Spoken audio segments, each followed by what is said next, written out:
Bonjour à tous. Aujourd'hui, on plonge dans un sujet fascinant. Comment transformer la pureté en un véritable empire financier. C'est l'histoire de Sophie Rein, une créatrice qui a complètement retourné les codes. Et pour comprendre ça, on va s'appuyer sur l'analyse de Laurent Bilger pour décortiquer comment la vertu est devenue, son meilleur produit. Voilà la question qui est au cœur de tout. Est-ce qu'on peut vraiment mettre un prix sur quelque chose d'aussi pur ?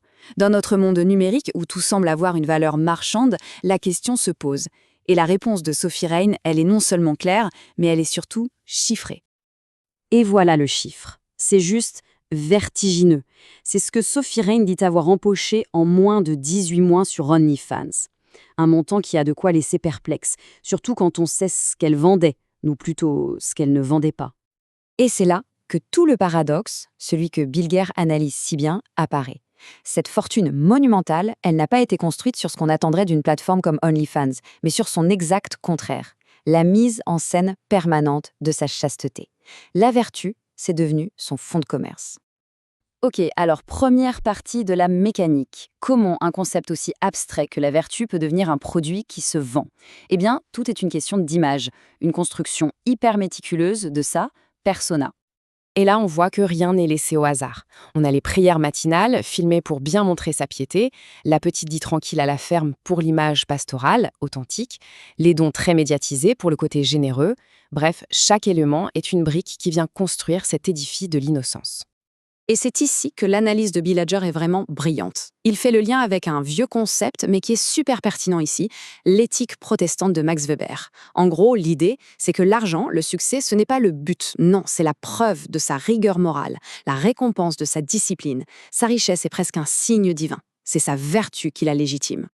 Mais bien sûr, une image aussi parfaite, ça pouvait difficilement tenir indéfiniment. On entre maintenant dans la deuxième partie de l'analyse, là où on commence à voir les premières fissures, le moment où la contradiction, qui était maîtrisée, commence à devenir un peu trop visible. L'année 2025, c'est vraiment le tournant. Au début, tout va bien, elle renforce son image de pureté en s'isolant dans sa ferme. Et puis, fin 2025, c'est le dérapage. Le scandale Andy Byron, un grand nom de la tech qui aurait claqué 40 000 $ en appel privé avec elle. Là, l'image commence sérieusement à se craqueler. Et c'est vraiment là qu'on voit toute la force de la structure dialectique de l'analyse de Bilger. D'un côté, on a le discours, la façade, l'innocence, la modestie, et de l'autre, on a les faits, une esthétique très sexualisée, un succès fou auprès des mineurs, des scandales financiers. Cette tension permanente entre ce qui est dit et ce qui est fait devient le vrai cœur du réacteur. On en arrive maintenant à la thèse centrale de Laurent Bilger. Et si ce paradoxe, cette contradiction permanente, ce n'était pas du tout un problème ? Et si au contraire, c'était ça, le secret de son succès ? Alors la question c'est, comment ça tient ? Comment est-ce que cette image de pureté arrive non seulement à survivre à des scandales pareils, mais à en profiter en fait ? La clé de tout le système est là. Pour Bitninger, la logique est implacable, c'est celle du capitalisme cognitif. Ça se passe en 3 temps. D'abord, la foi devient une performance, un spectacle qu'on peut vendre. Ensuite, la morale devient une marque, du simple branding. Et le point crucial, le 3e temps, la contradiction elle-même devient le moteur. C'est l'ambiguïté qui fait parler, qui crée de l'engagement et donc qui génère de la valeur. Cette phrase de Bilger, elle résume absolument tout. La contradiction n'est plus un défaut, c'est la structure même du projet.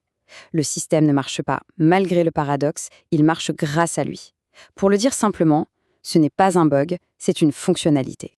Et l'analyse va encore plus loin. Elle décrit comment le sacré a migré vers le numérique. Cette citation est parfaite pour ça. La plateforme remplace l'église, l'abonné remplace le fidèle, le dashboard remplace l'autel. On voit bien comment tout le vocabulaire, toute la structure de la religion est transposée dans le monde du marketing digital. C'est assez fou. Alors, pour conclure, qui est Sophie Rein, au final ? Pour Bilger, elle n'est ni une simple arnaqueuse, ni une vraie prophète. Elle est quelque chose de complètement nouveau. Une figure de notre temps, une sainte de l'ambiguïté. Et cette nouvelle sainteté, elle a des caractéristiques bien précises. D'abord, elle est instable, parce qu'elle a besoin des polémiques pour exister. Ensuite, elle est logistique, parce qu'elle dépend entièrement des algorithmes des plateformes. Et surtout, son but n'est pas la foi, mais la fidélisation d'une audience. On est passé du croyant au follower. Et voilà la phrase qui boucle la boucle. C'est une sainte de l'ambiguïté. Ces contradictions ne sont pas une menace pour sa légitimité, au contraire, ce sont elles qui la créent, qui la fondent. Sa crédibilité ne vient pas de sa cohérence, mais de son incroyable capacité à gérer et monétiser ses propres paradoxes. Au final, l'analyse de Bilger nous laisse avec une question assez vertigineuse qui dépasse largement le seul cas de Sophie Rane. Son histoire n'est peut-être qu'un symptôme. Dans un monde gouverné par les plateformes et les algorithmes, est-ce que des notions comme le sacré, la vertu, la foi, ne sont pas tout simplement en train de devenir un produit comme un autre ? La question est posée.